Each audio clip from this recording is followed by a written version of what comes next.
semua yang ada di rumah, bagaimana kabarnya? Tidak terasa kita sudah mulai masuk di pertengahan bulan Agustus dan beberapa bulan lagi kita akan mengakhiri di tahun 2020. Mungkin tahun ini bukan tahun yang cukup baik, tapi kalau kita lihat lagi, kalau kita sampai saat hari ini kita masih sehat, kita masih berikan kekuatan, itu semua karena berkat anugerah Tuhan. Dan mungkin juga banyak khawatiran, banyak hal-hal yang kita nggak bisa duga yang akan terjadi. Kita nggak tahu apa yang akan terjadi hari esok, bulan besok ataupun tahun depan. Tapi yang kita tahu pasti bahwa penyertaan Tuhan tak akan pernah terlambat dan tak akan pernah hilang dari hidup kita. Kita akan mulai ibadah kita pada hari ini. Ada sebuah lagu yang buat saya sendiri, lagu ini cukup memberkati. Lagu ini bilang bahwa kasih Tuhan seperti yang awan dan tiang api yang selalu menyertai kapanpun dan dimanapun kita berada. Kita akan nyanyikan pujian ini bersama-sama. Bapak Ibu Saudara sekalian di rumah bisa sama-sama sekalian ikut nyanyi di rumah bersama-sama.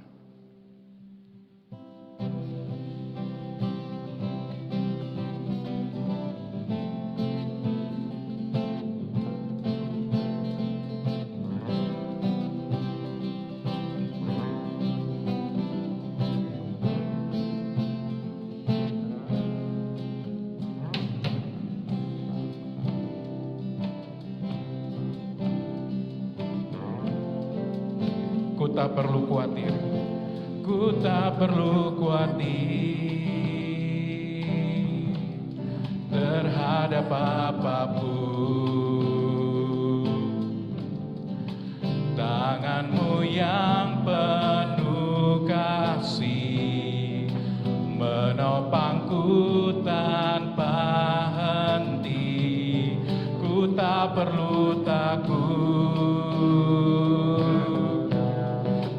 melangkah maju. Hadirat-Mu yang berkuasa menjagaku senantiasa, seperti tiang awan yang meneduhkan dari terik siang. Selalu tenang di dalam tangan-Mu Tuhan, seperti tiang api yang menerangi dari gelap malam. Kau menjagai hidupku dengan kebaikan.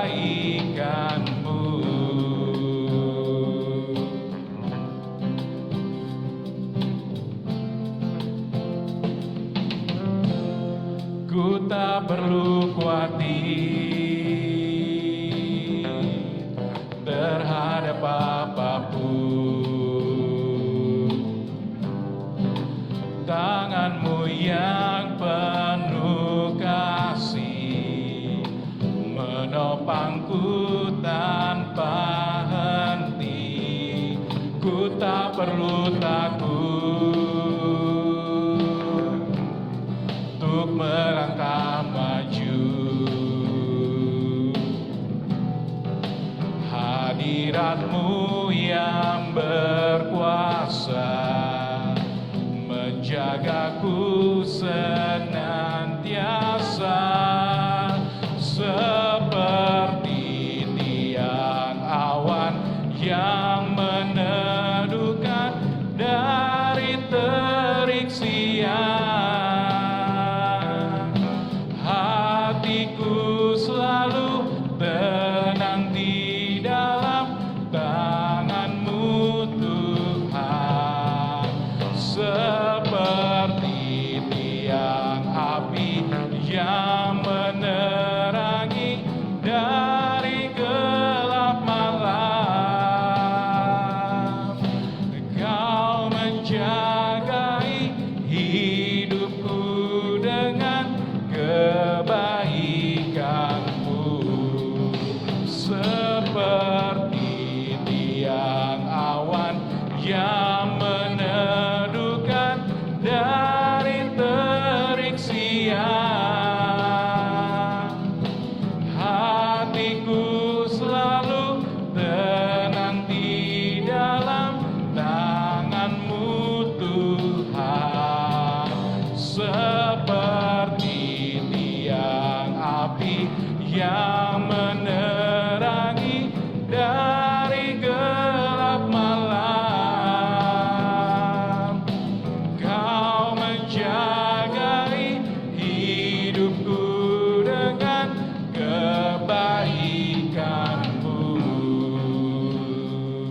Sungguh besar kasih setiamu Tuhan.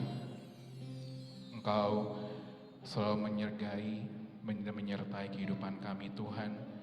Kasih-Mu bagaikan tiang awan dan tiang api yang selalu ada menerangi kami Tuhan. Terima kasih Tuhan karena kami ada sampai hari ini. Itu semua karena berkat-Mu Tuhan. Kami nggak tahu apa yang akan terjadi di hari depan, tapi satu hal yang kami yakin yang percaya Tuhan, sebagaimana Engkau menyertai bangsa Israel di perjalanan padang gurun, Engkau juga akan menyertai langkah hidup kami Tuhan. Terima kasih Bapa, kami ada sampai hari ini semua berkat anugerah-Mu Tuhan. Dan kalau saat ini kami masih harus menahan diri untuk beribadah secara online, kami yakin ya percaya Tuhan mengajarkan kami untuk kami taat dan setia dulu Bapa. Biarlah cara ibadah yang berubah tidak merubah cara kami untuk memuji dan menyembah nama-Mu Tuhan. Terima kasih Tuhan buat semua berkat-Mu. Kami mau mulai ibadah kami pada hari ini. Kami mau mengucap syukur buat kasih-Mu. Kami mau mengucap syukur buat semua berkat-Mu dalam kehidupan kami Bapa.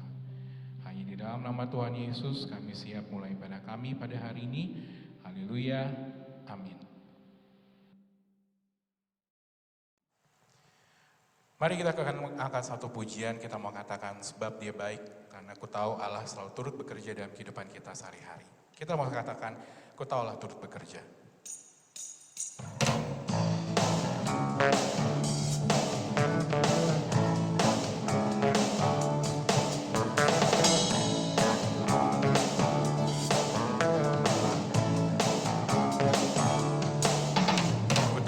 Allah turut bekerja di dalam segala perkara untuk mendatangkan kebaikan bagi yang mengasihi Dia. Walau lewati gunung dan lembah, ku takkan takut bahaya. Penyertaan yang ku rasakan di sepanjang jalan hidupku. Sebab Dia baik, ku angkat tangan memuji Dia. Sebab Dia baik, untuk selamanya kasih setianya. Puji Yesus, sebab Dia baik.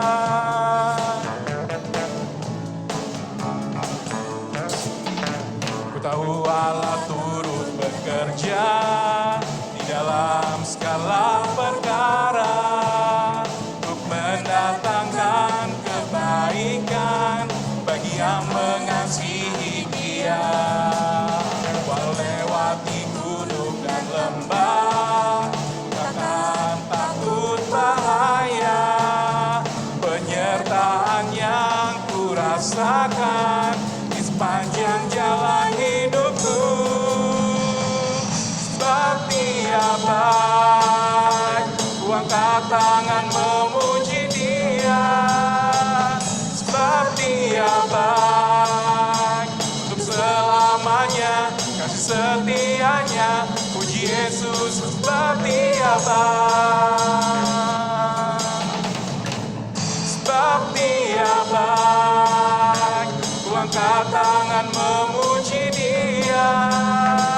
Sebab Dia baik, untuk selamanya kasih setianya. Puji Yesus, sebab Dia baik, untuk selamanya kasih setianya. Puji Yesus, sebab Dia baik, untuk selamanya kasih setianya. Puji Yesus, sebab Dia baik.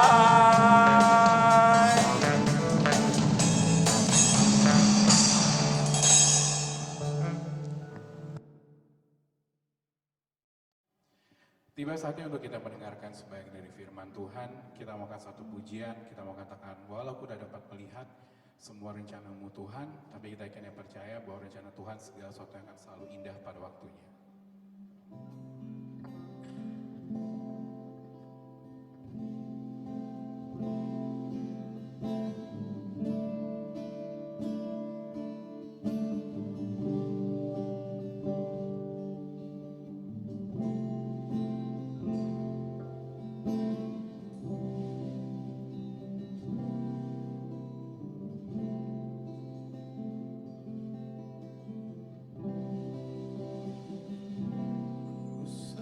dan tak semua dapat aku miliki di dalam hidupku, hatiku percaya rancanganmu bagiku adalah yang terbaik.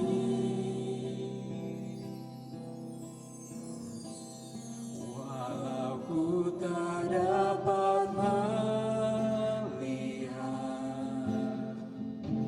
semua rencanamu, Tuhan, namun hatiku tetap memandang padamu.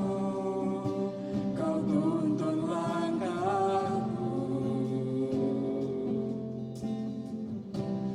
walau ku tak dapat berharap atas kenyataan hidupku, namun hatiku tetap memandang padamu. Kau ada untukku.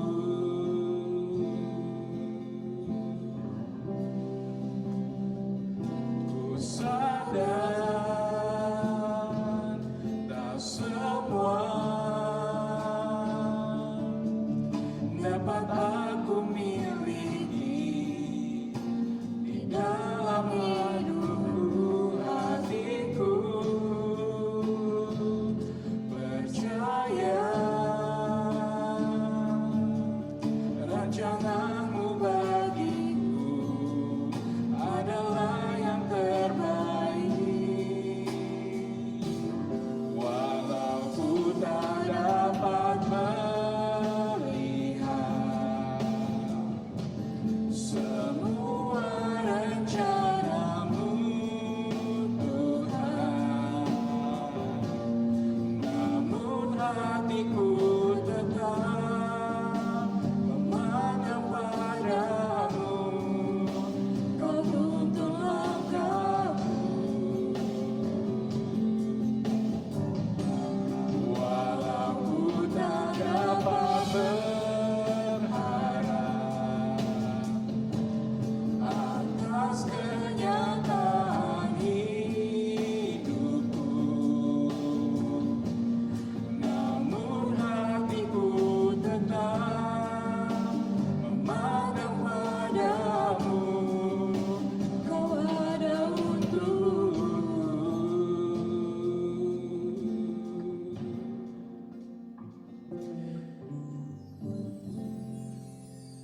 Walaupun kami tak dapat melihat rencanamu, Tuhan, tapi kami yakin dan percaya Bapa, Kau telah mempersiapkan dan merancangkan yang terbaik buat hidup kami, Tuhan. Tiba saatnya untuk kami dibekali kebenaran firman-Mu. Kiranya Kau memberkati hamba-Mu yang akan menyampaikan sebagian dari firman-Mu, Tuhan. Biar apa yang beliau perkatakan menjadi pesan yang akan Kau sampaikan kepada jemaat-Mu pada hari ini, Bapa. Terima kasih Tuhan, kami siap mendengarkan sebagian firman-Mu. Kami serahkan semuanya di dalam tangan kuasa darah-Mu yang hidup. Haleluya. Amin.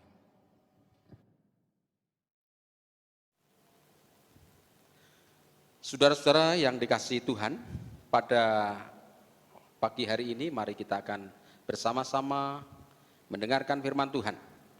Dan firman Tuhan pada pagi hari ini kami berikan tema yaitu mengasihi Allah. Saudara-saudara yang dikasihi Tuhan, kasih itu menjadi tema yang besar dalam hidup kita. Kasih itu juga menjadi hukum yang utama dan terutama. Seperti apa yang disampaikan Yesus. Karena Kristus telah merangkum hukum Taurat dan kitab para nabi menjadi dua hukum. Yaitu hukum yang terutama dan hukum utama. Kalau kita flashback ke belakang, ini kita membaca di dalam kitab Keluaran pasal yang ke-20, ada 10 hukum Allah yang diberikan oleh bangsa Israel. 10 hukum Taurat itu, 1 sampai yang ketiga adalah memuat perintah untuk mengasihi Tuhan. 4 sampai yang ke-10 perintah adalah untuk mengasihi sesama. Thomas Aquinas memberikan urutan ini, ke-10 hukum ini bukan satu kebetulan, tetapi berdasarkan prioritas. Itu sebabnya pagi hari ini kita akan belajar tentang kasih yang pertama, yaitu kasih kepada Allah. Mari kita akan baca di dalam kitab Yohanes pasal yang ke-14 ayat yang ke-15. Satu ayat di sini. Injil Yohanes pasal 14 ayat 15. Demikian firman Tuhan. Saya bacakan dengan bahasa Indonesia. Jikalau kamu mengasihi aku, kamu akan menuruti segala perintahku. Saya lanjutkan sampai yang ke-18.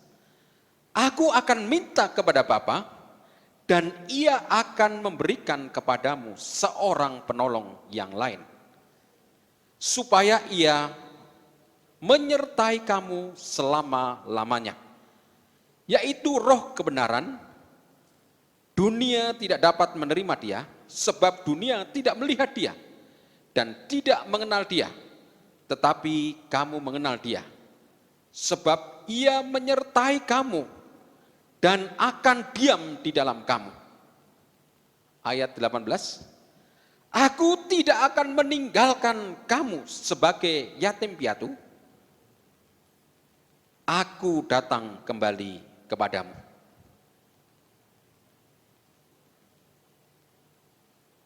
Saya juga akan bacakan Yohanes pasal 21.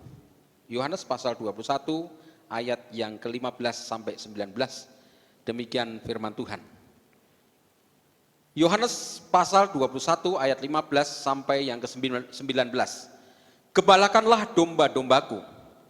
Sesudah sarapan, Yesus berkata kepada Simon Petrus, Simon, anak Yohanes, apakah engkau mengasihi aku lebih daripada mereka ini? Jawab Petrus kepadanya, benar Tuhan, engkau tahu bahwa aku mengasihi engkau.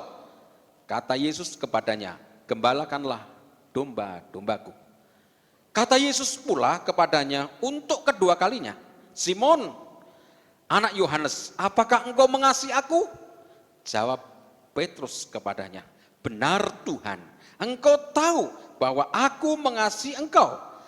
Kata Yesus kepadanya, gembalakanlah domba-dombaku. Kata Yesus kepadanya untuk ketiga kalinya, Simon, anak Yohanes, apakah engkau mengasihi aku? Maka sedih hati Petrus karena Yesus berkata untuk ketiga kalinya, apakah engkau mengasihi aku? Dan ia berkata kepadanya, Tuhan, engkau tahu segala sesuatu yang... Saya ulangi, engkau tahu segala sesuatu, engkau tahu bahwa aku mengasihi engkau. Kata Yesus kepadanya, gembalakanlah domba-dombaku. Aku berkata kepadamu, sesungguhnya ketika engkau masih muda, engkau mengikat pinggangmu sendiri dan engkau berjalan kemana saja kau kehendaki. Tetapi jika engkau sudah menjadi tua, engkau akan mengulurkan tanganmu dan orang lain akan mengikat engkau dan membawa engkau ke tempat yang tidak kau kehendaki. Dan hal ini dikatakannya untuk menyatakan bagaimana Petrus akan mati dan memuliakan Allah. Sesudah mengatakan demikian, ia berkata kepada Petrus, ikutlah aku.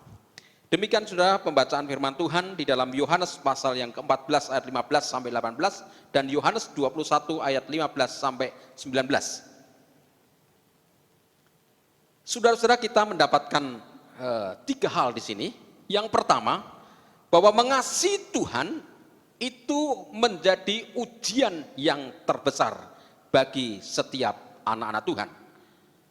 Saya ulangi, saudara-saudara.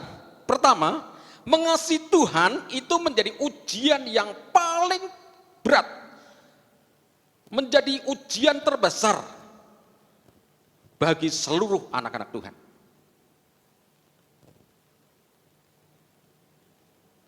Mengasihi Allah atau mengasihi Yesus menjadi tujuan kita, setiap orang-orang Kristen atau setiap anak-anak Tuhan.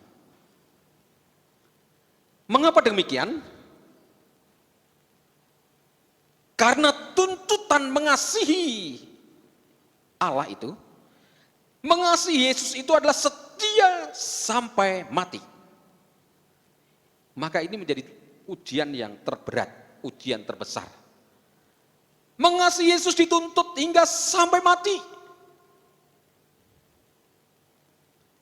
Wahyu pasal 2 ayat 10 bagian B dikatakan, hendaklah engkau setia sampai mati dan aku akan mengaruniakan kepadamu mahkota kehidupan.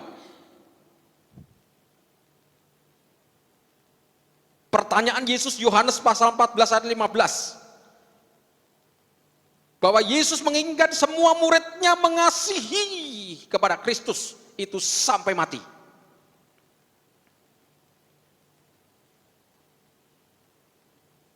Saudara-saudara, bukankah ini ujian yang terbesar? Bukankah ini ujian yang terberat bagi orang-orang Kristen? Karena barang siapa mengikut aku, Yesus lalu melanjutkan pada Lukas 9:23, ayat 23, dia mengatakan, barang siapa mengikuti aku, harus menyangkal dirinya, mengikut salibnya setiap hari. Bayangkan, mengasihi Yesus adalah mengikuti dia, itu berarti memikul salibnya setiap hari. Kata ini mudah diucapkan tetapi sulit dilakukan untuk mengasihi Allah. Oleh sebab itu, saudara-saudara, inilah menjadi kegagalan yang terbesar setiap orang-orang percaya, saudara dan saya. Karena apa? Karena bagi anak-anak Tuhan ujian yang terbesar bukan tantanganmu, bukan tantanganku. Ujian yang terbesar bagi kita, yang terberat bagi orang Kristen adalah tetap mengasihi sampai selama-lamanya atau kematian yang memisahkan.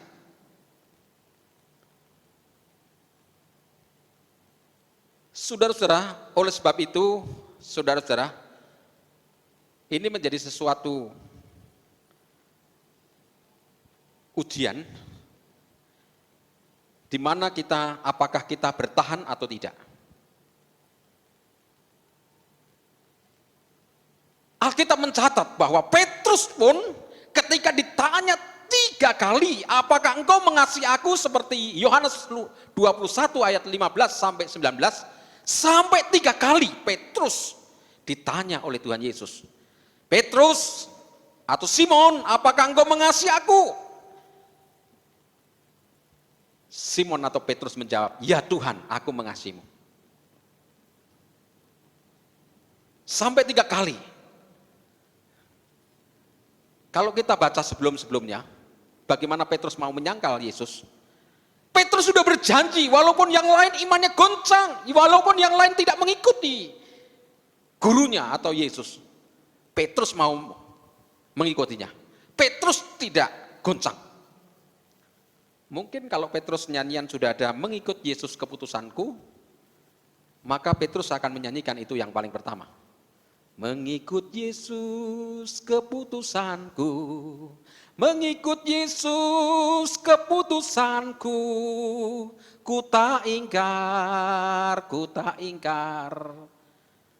Mengikut Yesus walau sendiri, mengikut Yesus walau sendiri, ku tak ingkar, ku tak ingkar. Saudara-saudara yang dikasihi Tuhan, mungkin Petrus Petrus pertama kali menyanyikan pujian ini kalau pujian ini sudah dibuat? Karena Petrus menyatakan, ya Tuhan, aku akan mengasihimu Tuhan.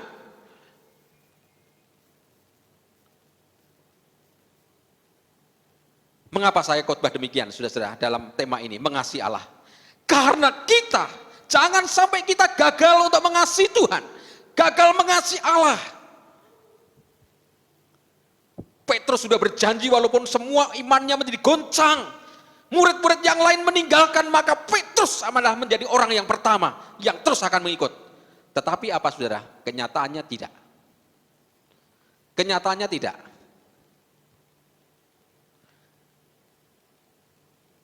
Ketika Petrus pada waktu itu setelah Yesus ditangkap dan Petrus mengikut Yesus, mengiring Yesus, pada waktu itu juga hanya pertanyaan-pertanyaan yang diajukan kepada Petrus ketika Tuhan Yesus ditangkap. Bukankah orang ini juga adalah sama seperti dia, sama seperti Yesus? Maka Petrus menolak, bukan atau tidak. Aku tidak kenal. Nah, sudah gagal untuk mengasihinya. Sampai 3 kali. Setelah dia bersumpah, aku tidak kenal orang itu, padahal dia adalah murid yang sejati sebetulnya. Maka ayam berkokok, mengingatkan Petrus. Dan Petrus akhirnya menjadi sadar. Banyak orang yang menjual imannya. Banyak orang yang menggadaikan imannya demi kepentingan sesaat. Kepentingan perut, kepentingan jabatan, atau mungkin kesenangan pribadi. Bukankah kita semua, termasuk saya, juga gagal dalam mengasihi Tuhan?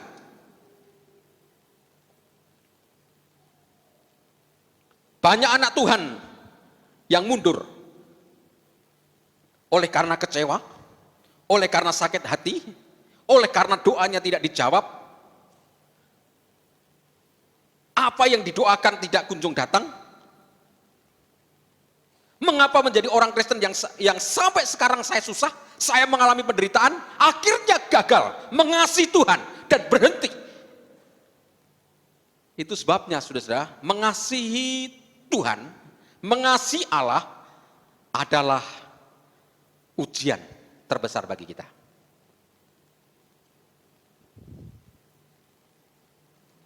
Yang kedua, saudara-saudara, mengasihi itu menjadi dasar yang kuat untuk menjalankan perintahnya. Kalau kita baca Yohanes pasal 14 ayat 15 tadi, kalau kamu mengasihi aku, kata Yesus, dengan jelas perkataan itu, kalau kamu mengasihi aku, maka kamu akan menuruti segala perintahku. Yohanes 14:15 adalah tegas. Saudara, barang siapa mengasihi Yesus, maka akan menuruti segala perintahku. Untuk menjalankan perintah-perintah Allah, untuk menurut firman Tuhan, itu paling gampang dan mudah jikalau kita sungguh-sungguh mengasihi Dia. Maka kita lihat, yang kedua ini adalah mengasihi Tuhan itu menjadi dasar yang kuat untuk menjalankan perintahnya. Jadi teringat ketika saya masih muda dulu, masih pacaran dengan mantan pacar saya yang sekarang jadi istri saya. Pada waktu saya mau tinggal ke pelayanan Kalimantan Barat tahun 1897.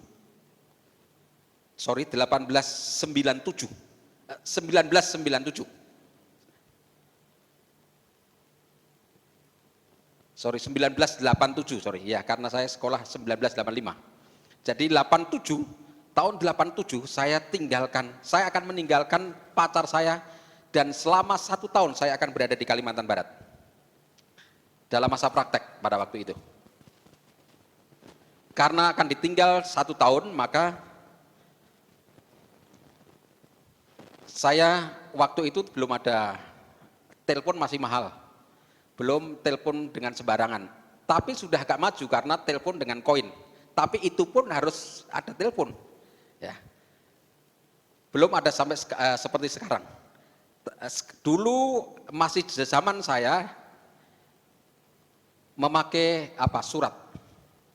Dan saya bersurat sebelumnya, 1 bulan sebelumnya saya bersurat sama pacar saya, yang sekarang jadi istri saya tercinta.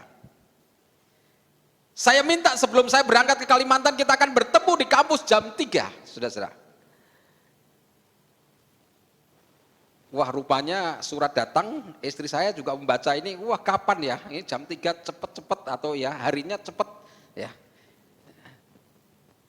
Dia mengingat terus. Saya lihat, saya juga saya masih kuliah, waktu itu jam-jam kuliah. Tapi jam 3 sudah selesai. Maka jam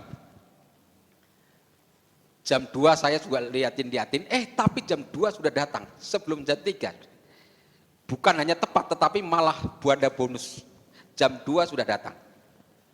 Untuk menjalankan perintah, untuk menyampaikan pesan kepada pacar saya, maka sangat mudah. Dia datang dengan tepat, malah dengan bonusnya kurang dari 1 jam. Sudah datang. Dia gampang saja, padahal itu panas.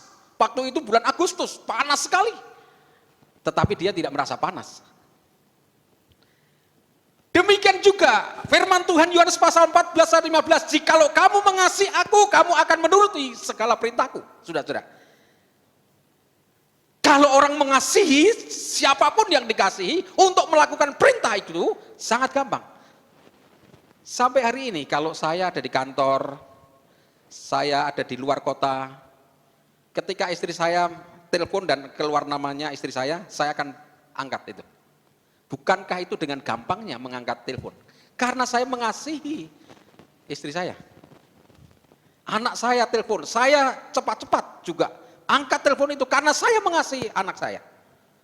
Jadi saudara-saudara, ujian tadi yang terbesar bagi orang Kristen, anak-anak Tuhan adalah menjalankan perintahnya, ya. Tetapi menjalankan perintahnya itu sangat mudah jikalau kita mengasihi dia.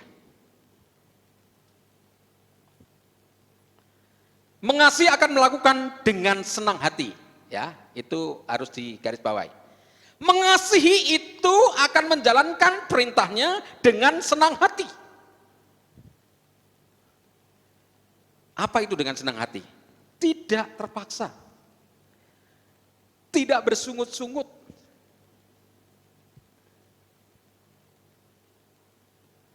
Demi anak saya, waktu hujan, dia minta sate, saya belikan sate.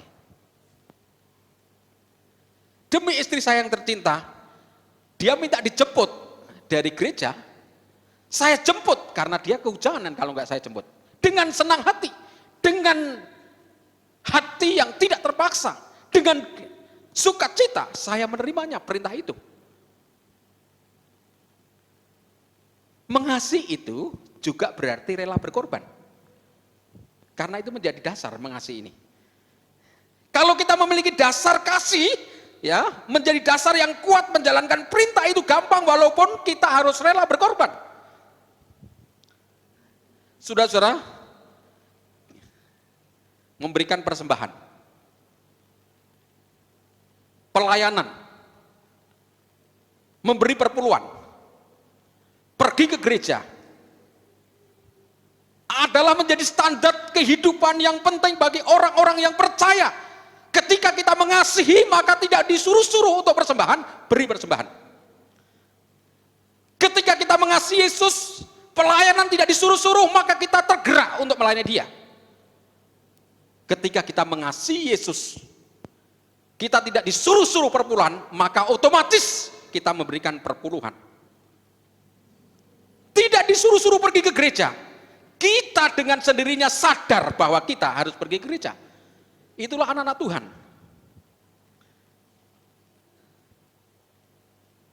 Saya berkhotbah di sini bukan mau minta persembahan. Persembahan ini adalah untuk Tuhan. Tetapi saya mengingatkan bahwa mengasihi itu berarti rela berkorban dan memberi dengan sukacita. Mengasihi itu adalah juga berarti bergairah. penuh dengan kegembiraan, merayakan kegembiraan, antusias,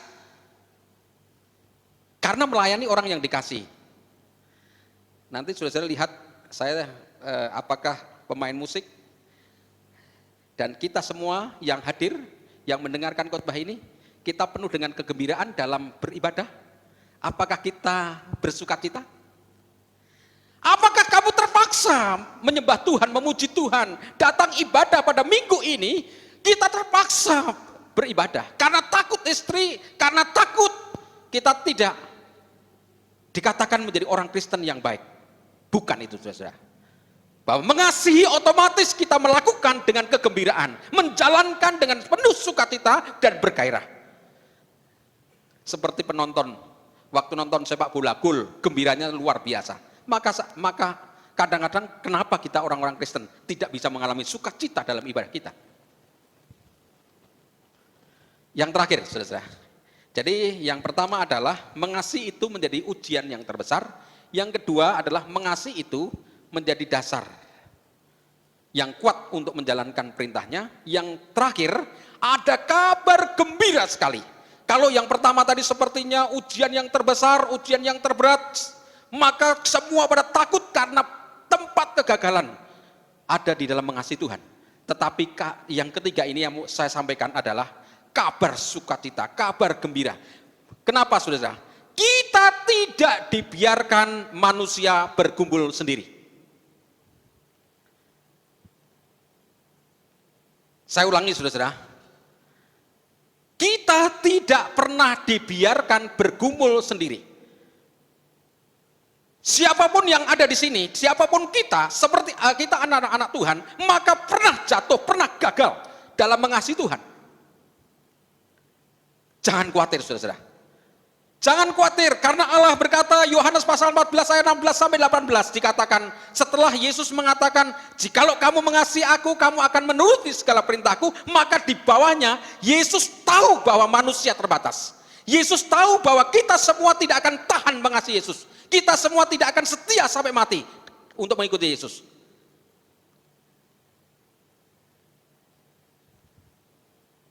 Itu sebabnya Yesus memberikan seorang penolong.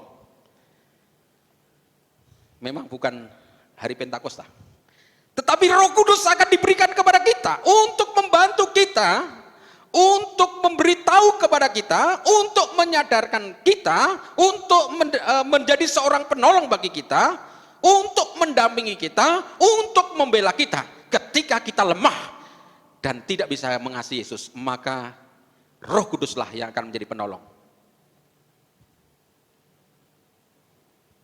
Yesus berkata, aku akan mengirim seorang penolong.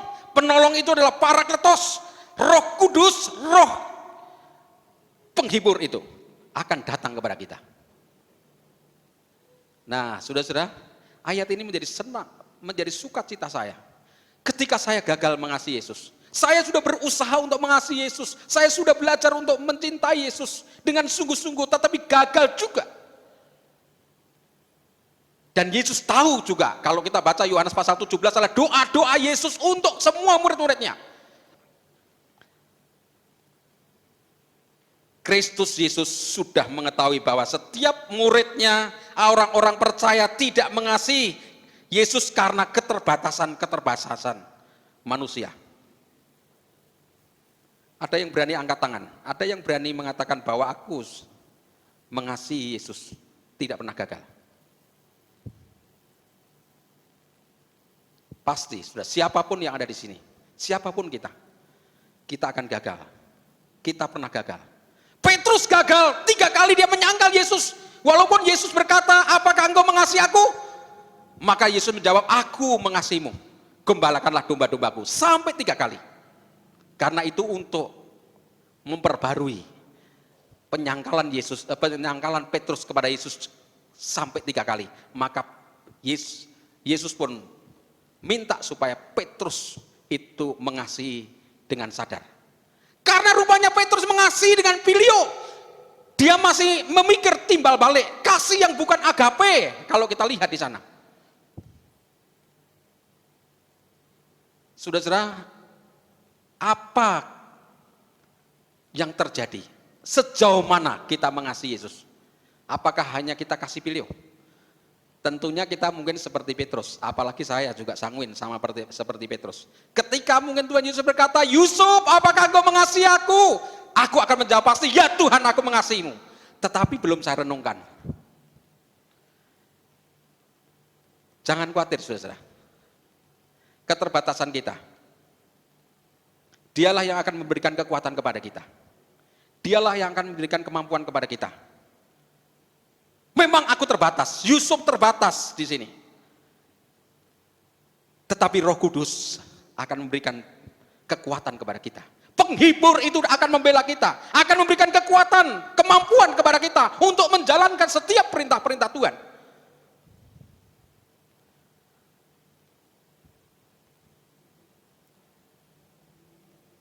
Saudara-saudara, Roh Kudus itulah yang akan menolong juga. Ketika Polikarpus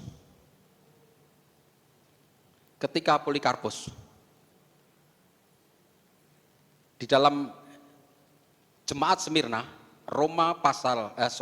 Wahyu pasal yang kedua, itu ada seorang uskup yang bernama Polikarpus, dan Polikarpus itu pada waktu itu disuruh menyangkal Yesus, tapi dia tidak menyangkal.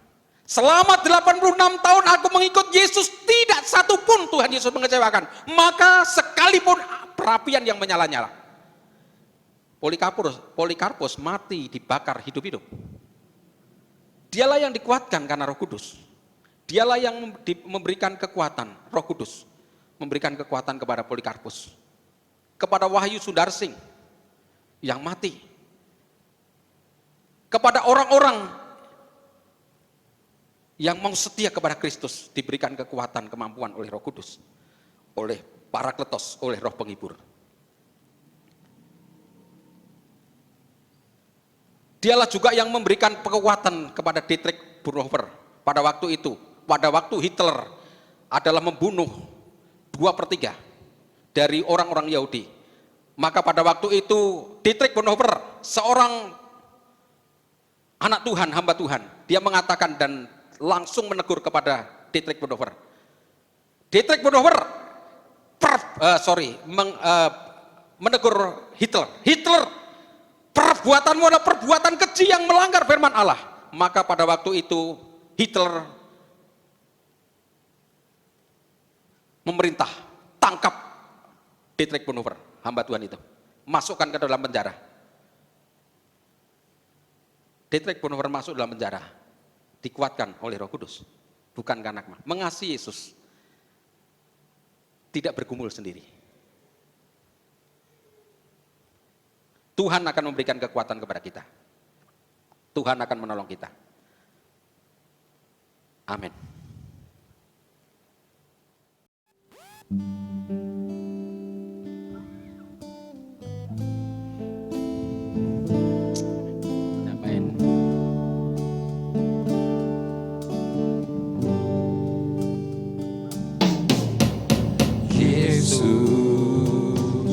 Aku cinta kepadamu, amin.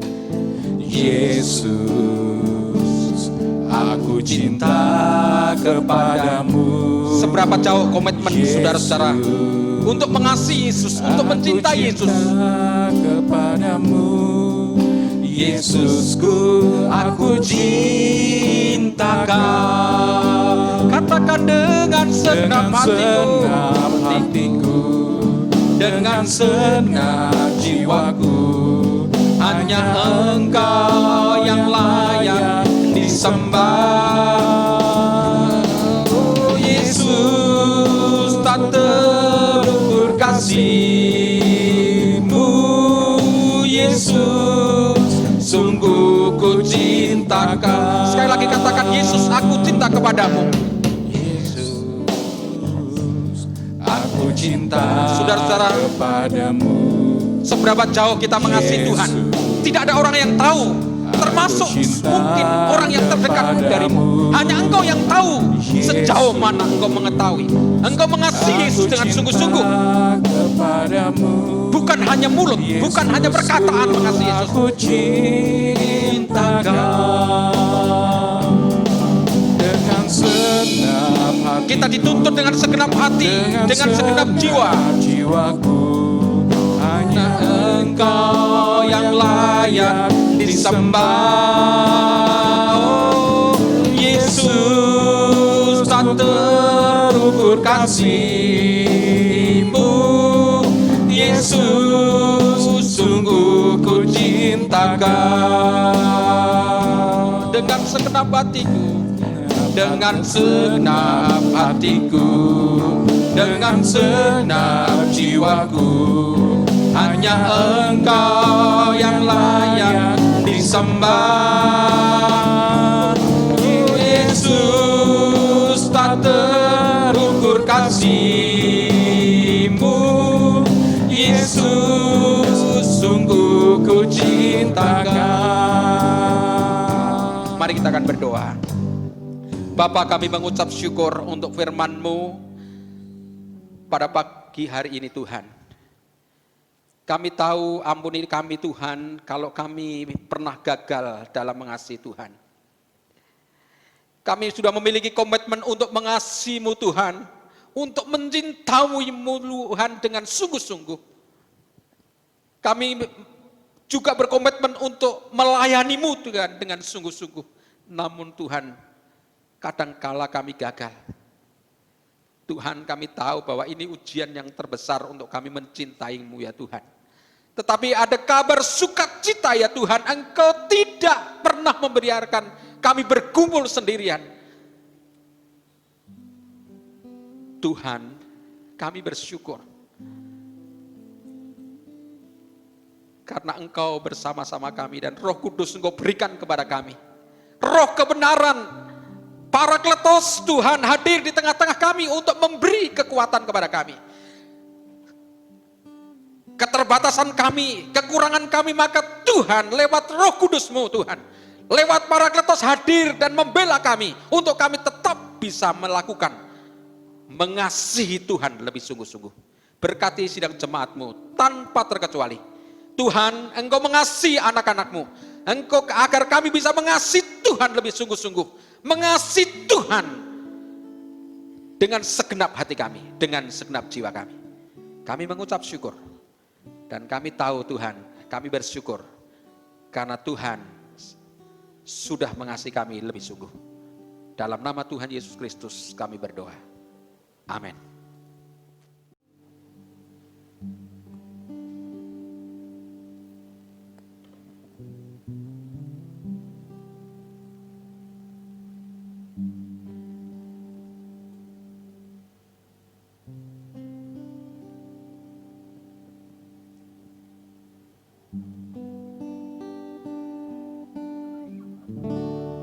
Bila Engkau tak besertaku,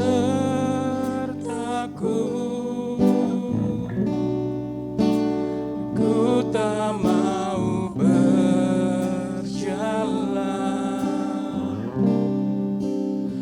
Ku perlu Tuhan, pimpin langkahku dengan kasih karunia-Mu. Pimpin langkahku setiap waktu, berjalan dalam Roh-Mu. Nyatakan Tuhan kemuliaan-Mu dan berjalanlah denganku.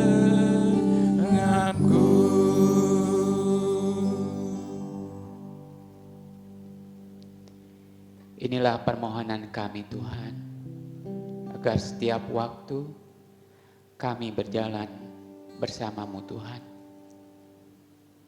Jangan Engkau membiarkan sedetik pun kami melangkah tanpa bimbingan, tuntunan, dan penyertaan-Mu Tuhan.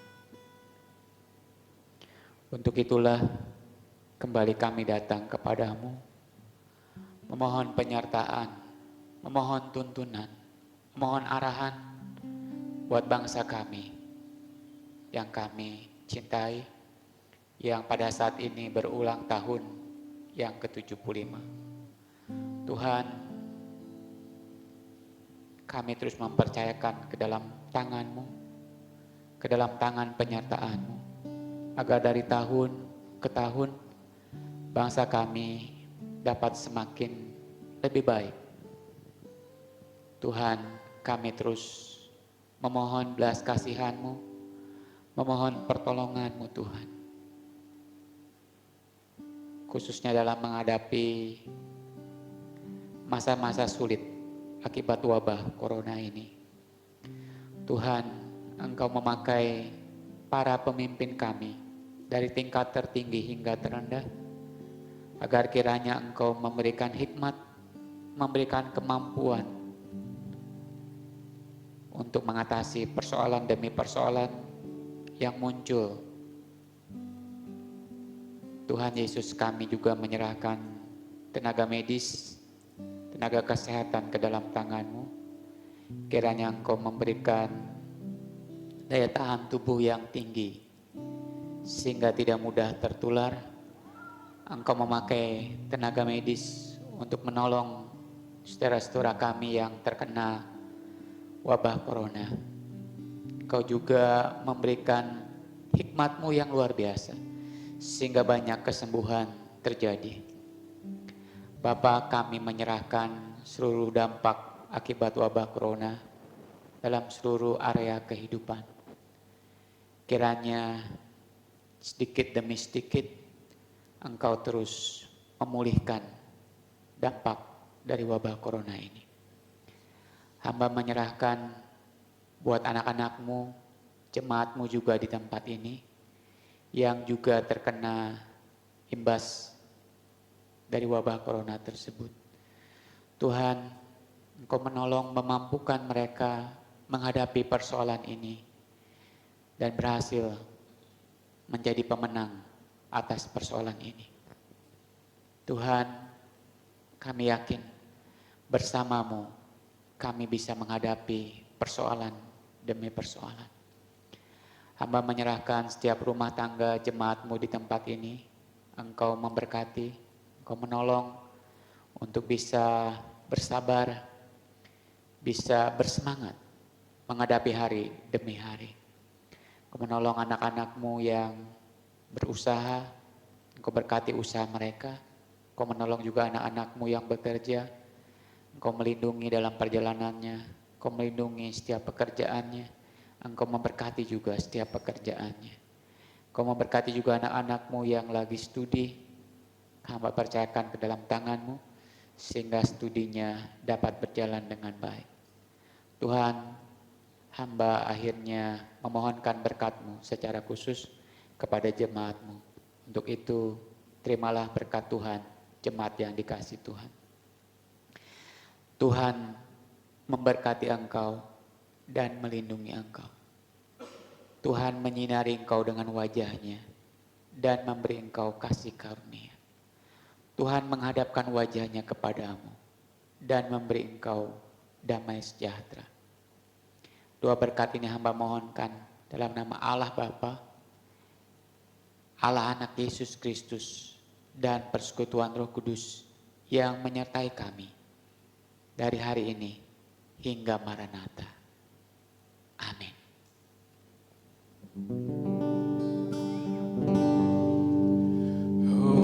Hormat bagi Allah Bapa, hormat bagi anaknya, hormat bagi Roh penghibur ketiganya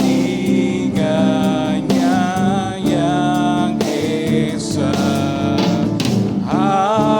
Haleluya, haleluya, ketiganya yang esa. Selamat hari Minggu, Tuhan Yesus memberkati.